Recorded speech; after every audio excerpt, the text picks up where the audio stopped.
Good morning, students. So here is the explanation of the washwoman. We saw the explanation in live class also, but I think some of you have not joined the class. So this is for them also, and those who have joined the classes, it is for them also. Okay. So the washwoman is written by Isaac Bashevis Singer, who left Poland with his family in 1935 when he was a child. And why did he leave? It was because the Jews were becoming victims in Poland due to racial discrimination. But Isaac has discussed one of its experience. One of his member, an old woman who used to wash his family members' clothes. So he has discussed about her. Let's see what the explanation is. Our home had little contact with Gentiles. हमारे जो घर के लोग थे, that means our family members had less relationship with Gentiles. What is the meaning of Gentiles? Gentiles का मतलब होता है those who did not believe in Jews, जो यहूदियों पे विश्वास नहीं करते. The only Gentile in the house was the janitor. The only Gentile in the house was the janitor. Janitor मतलब पूरे घर में, the whole house. Isaac is telling that there was only one Gentile who was janitor. Fridays he would come for a tip, his Friday money. Every Friday, her Friday को he used to come to get his Friday money as a tip. Tip लेने के लिए वो हर Friday को आता था, जिसको वो फ्राइडे मनी कहा जाता है. He remained standing at the door, took off his hat, and my mother gave him 6 groschen. And what he did after coming, he used to stand at the door, took off his hat, अपना टोपी निकाल लेता, दरवाजे पे खड़ा रहता, and my mother used to give 6 groschen. Groschen is a currency which was used in Austria. Austria में पहले ग्रोशन चलता था, पोलैंड आप कह सकते हो, लेकिन अब तो यूरोज चलते हैं वहाँ पर. पहले ये करेंसी चलती थी, ग्रोशन. तो 6 ग्रोशन जो है मेरी माँ उनको देती थी. Besides the janitor, there was also the Gentile washwoman who came to the house to fetch our laundry.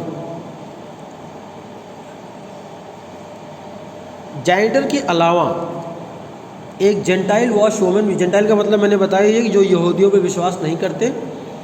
तो धोबिन भी कई सारी हुआ करती थी जो कि हमारे घर पर आती थी हमारे कपड़ों को ले जाने के लिए, वॉश करने के पर्पज़ से. My story is about one of them. तो आइजैक कहते हैं कि मेरी जो कहानी जो मैं ये लिखा हूँ और जो आप लोग पढ़ने जा रहे हैं, ये उन्हीं जेंटाइल वॉशवूमन में से एक की है. She was a small woman, old and wrinkled. वो एक छोटी सी औरत थी, बूढ़ी, जिसके चेहरे पर झुर्रियाँ पड़ चुकी थी. रिंकल्ड मतलब झुर्री पड़ना. When she started washing for us, she was already past 70. जब उसने जो है हम लोगों के यहाँ कपड़ा धुलना स्टार्ट किया तो वो 70 साल से ऊपर हो चुकी थी. Most Jewish women of her age were sickly weak, broken in body. कई सारे यहूदी औरतें उस एज में बीमार होती थी, कमज़ोर होती थी और उनके हड्डियों में भी प्रॉब्लम होती थी. All the old women in our street had bent backs and leaned on sticks when they walked. जितनी भी बूढ़े औरतें हुआ करती थी वो हमारे गली चौबारों में, मतलब गलियों में जब वो चलती थी तो वो सीधा नहीं चल सकती थी. उन्हें जो है डंडे की ज़रूरत पड़ती थी चलने के लिए और वो झुकी रहती थी, मतलब उनकी कमर में दिक्कत थी. But this wash woman small and thin as she was. लेकिन ये जो धोबिन थी ये बहुत ही दुबली पतली, छोटी हाइट की जैसे वो दिखती थी. Possessed a strength that came from generations of peasant forebears. और वो ऐसा लगता था उसको देख करके कि जैसे मानो उसके पूर्वज, पीजेंट फोरबेयर्स का मतलब होता है पूर्वज, एंसेस्टर्स यू कैन से. तो ऐसा था कि जैसे कई जनरेशन्स के पूर्वज जो हैं उन्होंने इसको आशीर्वाद की तरह, as a blessing, they have given the strength to her. Mother would count out to her a bundle of laundry that had accumulated over several weeks. माँ जो है कई हफ्तों का कपड़ा गट्ठर बना करके रेडी रखती थी। शी वुड लिफ्ट द अनवाइडली पैक। अनवाइडली पैक का मतलब होता है स्टूडेंट्स कि क्या कहते हैं उसको, बहुत भारी गट्ठल जिसको आसानी से मूव न किया सके, और वो बेचारी उस चीज़ को उठाती, load it on her narrow shoulders and carry it the long way home, और उसको उठा करके अपने उस दुबले पतले कंधे पर रखती और फिर अपने घर की ओर, जो कि काफ़ी दूर था, निकल पड़ती। शी ऑल्सो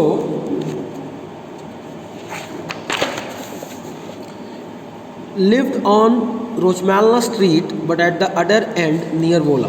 वो रोचमैलना स्ट्रीट पर रहती थी लेकिन ओला के दूसरे छोर पर एक जगह है Wola. It must have been a walk of an hour and a half. 1.5 घंटे का रास्ता हुआ करता था ऑथर के घर से उस धोबिन के घर तक के जाने का। She would bring the laundry back about 2 weeks later. 2 हफ्ते बाद वो उस लॉन्ड्री को वापस ले आती। My mother had never been so pleased with any other wash woman. मेरी माँ कभी भी और धोबिन को वो रखती थी, देखी थी, लेकिन इससे ज़्यादा वो किसी से भी खुश नहीं थी।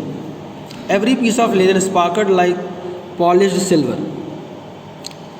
हर टुकड़ा जो लिनन का था वो ऐसा चमकता था जैसे मानो चांदी से रगड़ा गया हो, पॉलिश किया गया हो। Every piece was ironed. हर कपड़ा, each and every cloth was ironed. Yet she charge no more than the others. लेकिन औरों धोबिन के मुकाबले वो ज़्यादा चार्ज नहीं करती थी। She was a real find. वाकई में वो एक अच्छी इंसान थी। Mother always had her money ready. और ऑथर कहते हैं कि मम्मा हमेशा उसके लिए उसका पैसा, उसका जो मेहनताना था, उसको जो पेमेंट करना था, वो हमेशा रेडी रखती थी। क्यों? Because it was too far for the old woman to come a second time. क्योंकि ये बहुत ही दूर पड़ जाता उस औरत को दूसरी बार पैसा लेने के, मतलब पैसे लेने के लिए आने के लिए दूर पड़ता है। इसीलिए वो जिस दिन वो कपड़ा लेके आती उसी समय वो माँ जो है पैसा, she used to keep the money ready. The moment she used to come, वो उस पैसे को उनके हाथ में दे देती। Laundering was not easy in those days. उस समय कपड़े धुलना बहुत आसान नहीं था। The old woman had no faucet. Faucet का मतलब होता है नल, टैप कह सकते हो। वेयर शी लिव्ड, उस ओल्ड वुमन के पास कोई नल नहीं था जहाँ पर वो रहती थी। But had to bring in the water from a pump. Borewell से वो पानी लेकर के आती थी। For the linens to come out so clean they had to be scrubbed thoroughly in a wash tub. अब लिनन से कपड़े आप जानते हैं कि अगर उनमें चमक बनी रहे तो उनको वॉश टब में बहुत अच्छे से रगड़ के धोना पड़ता है। रिंस्ड विथ वॉशिंग सोडा, फिर वॉशिंग सोडा लगा करके रिंस करना पड़ता है। Soaked boiled in an enormous pot, starched iron. मतलब ये सब सारी चीज़ें, this is the procedure of how to wash the cloth. Every piece was handled 10 times or more. हर कपड़े को 10 बार से ज़्यादा ध्यान देना पड़ता था।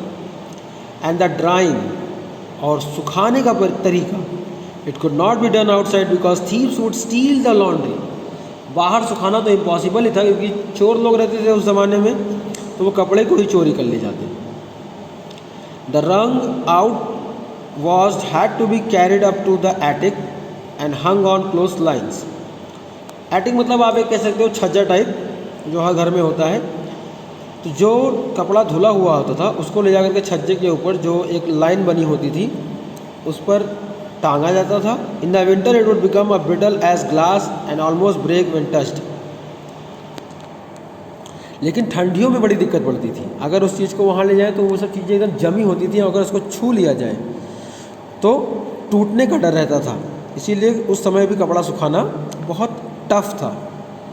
Then there was always a to-do with other housewives and washwomen who wanted the attic for their own use. लेकिन अब उसी एटिक में सबका काम पड़ता था, और भी हाउसवाइफ्स थी, लेकिन वॉशवुमेन जो धोबिन थी, चाहे लड़ाई करना पड़े लेकिन वो लोग ही उस एटिक का फ़ायदा उठाती थी कि उन्हें कपड़े सुखाने होते थे।